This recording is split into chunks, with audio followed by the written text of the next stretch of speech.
Here we are once again, my friends. Time to discuss Stargirl Season 3, Episode 11, entitled The Haunting. And if you're new here, you may want to bow out because there will be spoilers. If you don't care about those at all, feel free to stick with it because we're cracking on right now. So this episode picks up after last episode where we, the audience, as well as the Crocs, discovered Icicle is back to life, or never died to begin with, or is still alive, re-alive, whatever you want to say, and that didn't bode well for them because, well, they ended up being shattered into a trillion pieces. I still have feelings on that. I'm not completely over it, and I do believe had the series continued past this season, we may see them come back in some form, either reformed or whatever, but I'm not going to get into that right now because this episode, at its core, was dealing with that revelation in various ways, but specifically with Artemis. And she has been conspicuously absent throughout this season, as I've pointed out in a couple of videos, and it was great to see her here. She did a fantastic job with her acting. It would have been even more emotional, however, had she actually played a bigger role, especially in the back half of the season. It seems like they were setting her up at the beginning. She was doing her old training mission. She was trying to try out and join the young JSA, and then she was just not there.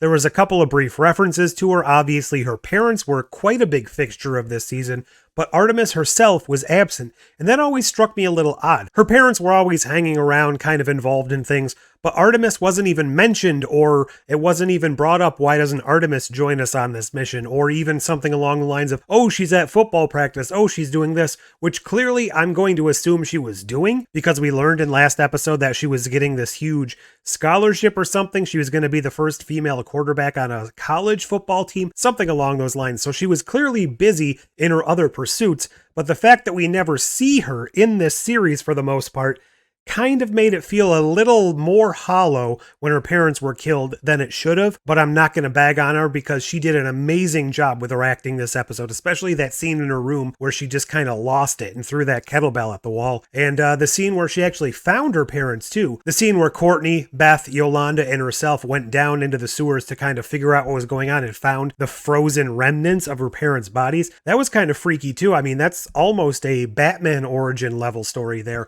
Not quite as bad because she wasn't present for the murder, but I've got to say that would lead to some big things down the line, and I'm just very sad we're not going to see that with this being the end of the show. She is really a standout character, and all of the characters do a great job. She was a very standout character in this episode, and I hope she plays a pivotal role in the final couple of episodes. And I know we have a break next week, so that's a little heartbreaking as well, but once it comes back, we're in the home stretch for the end of this show, and it's still not really registering with me. Anyway, back to the real plot this episode. It's Icicle kind of reconnecting with the community. Obviously, he always had a big positive influence on the community as far as the general audience were concerned. I guess I should say the general population. We're the general audience. But nobody really seemed to think he was a bad guy, except obviously our little cadre of heroes. He was always looked at as the pinnacle of the community, the one trying to better the community to make Blue Valley and the world a better place. So now that he's back, everybody's kind of on his side. Everyone's like, whoa, he's back. All right, we're back on track. And he was able to explain his death away in a very, very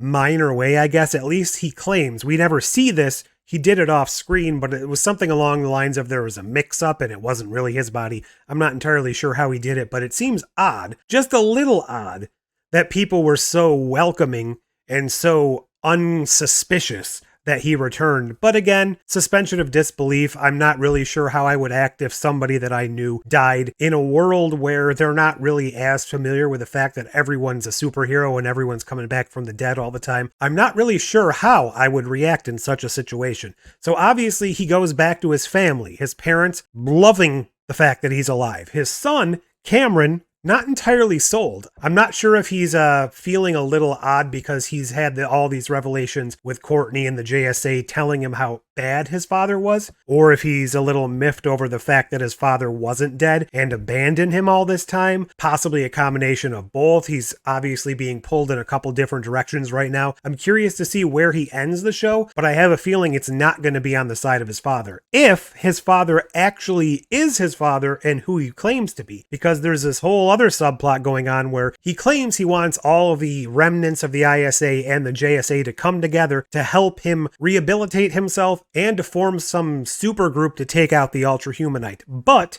as we see at the end of the episode, he and the Ultra Humanite are actually working together. When we found out about the Ultra Humanite's history, where he's able to swap brains and trade minds, things along those lines. So, what does that mean for our characters? Whose mind is in whose body? Who's actually who they think they are? Who is somebody else? Is the Ultra Humanite the same Ultra Humanite mind in that gorilla body that the JSA fought back in the day? Is the mind in Icicle's body still his? Is there a different mind in Sylvester? He's had all these emotional problems and can't really explain how he came back from the dead. Or are all of these things just red herrings and everyone is who they say they are, but there's some bigger story going on? They had such a build-up throughout this season that I can't imagine they're going to let us down with the reveals at the end. And why would they introduce the Ultra Humanite when they did if there wasn't going to be some sort of plot tied to that we may have clues for, but we don't really fully realize yet? I'm still personally going with the idea that Zeke is possibly not who he seems to be, and that he may not entirely be on the good side. I'm not even sure that Brainwave is gone, Dragon King is gone, and who else was there? Was there anyone else that could still be around? Icicle, Brainwave, Dragon King, Fiddler? I don't think so. Even if the Fiddler wasn't dead, I don't really anticipate what sort of powers would be here that would make any sense to come back. The Gambler? I think the Gambler's actually dead, but for all I know, the Gambler's mind was transferred into another body as well. Is Mr. Bones going to come back with some super X-Men-like team to help our characters out?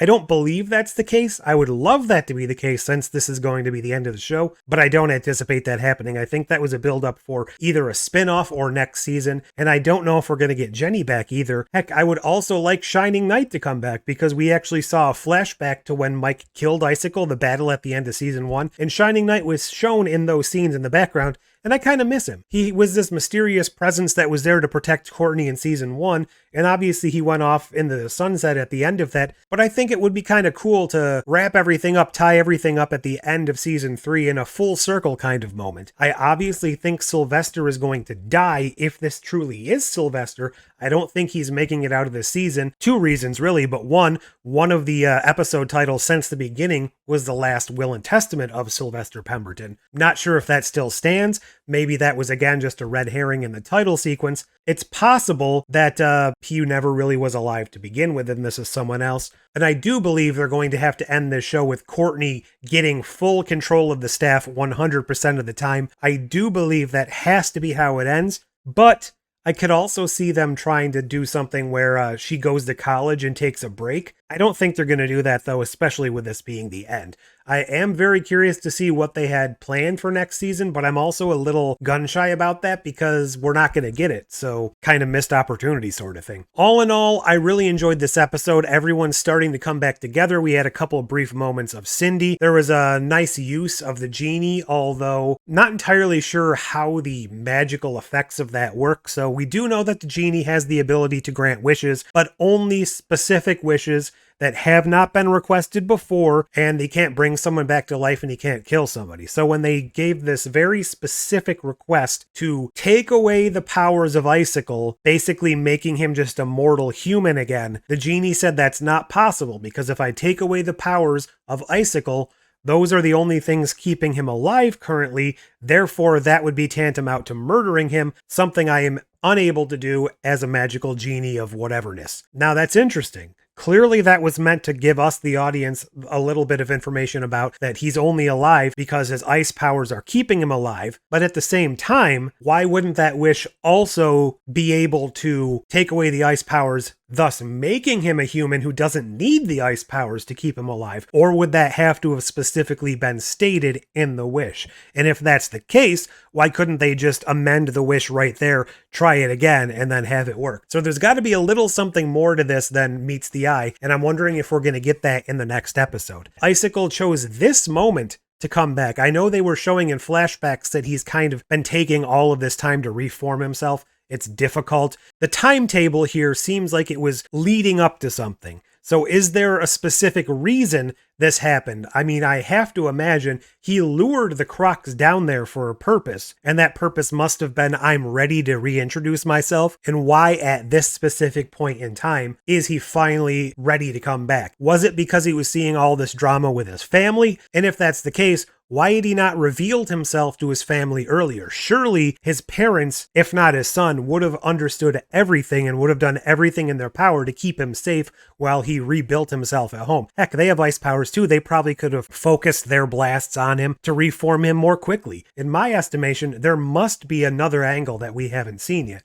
Or if we have seen it, we're just not 100% sure about it. I do hope we get to see maybe another flashback to the original JSA. Time is quickly running out on that, and I would love another appearance from maybe Jay Garrick to completely tie up the loose ends of how this Jay Garrick ties into the Flash universe Jay Garrick. Are they the same person or just a doppelganger who looks the same? I was always under the impression that the Jay Garrick from Stargirl's Earth, which I think is Earth 2, when he mentioned all that stuff in the Flash about being lost in time or whatever, he actually went from the Stargirl Earth to the Flash Earth and was not able to return. I don't know if that's the case. I don't know if they'll ever tie that in, because at this point they're not really connected shows anymore, and they're all ending to begin with, so whether or not that's important to them to tie up, I don't know. Everything is just making my mind reel right now, and I don't really have any solid ideas on how exactly it's going to end. We still have lingering storylines with Yolanda and her mother. She did call her at this episode, so I think things will eventually be rectified there. Things between Beth and her parents probably warming up a little bit now too. But then we've got the whole Rick abusing his powers storyline. And we've only got a couple episodes left for him to come to terms with what's happening, get over it, fix himself, and get back to being normal. And I don't know if that's going to happen. I don't know if we're going to end this season and this series having Rick kind of in a bad place. And what's going on with Grundy? He was a big plot point last season. He was a big plot point at the beginning of this season. We kind of let that go. I do think Grundy is going to show up or at least be tied into the whole Ultra-Humanite thing going on. I thought earlier in this season that maybe the reason Grundy couldn't come back to life is because somebody else was brought back to life using those powers and they can only be used in one person or being at a time. Still could be possible. I don't know. So many thoughts going on, and I'm just having a ball with this season. So sad it's going to end. What are your thoughts on Stargirl? Are you enjoying this season? Do you have any theories on how it's going to end and what's going on? Or have you pretty much given up on it? Leave all that below. Hit the like and subscribe while you're there. And until next time, keep on shining.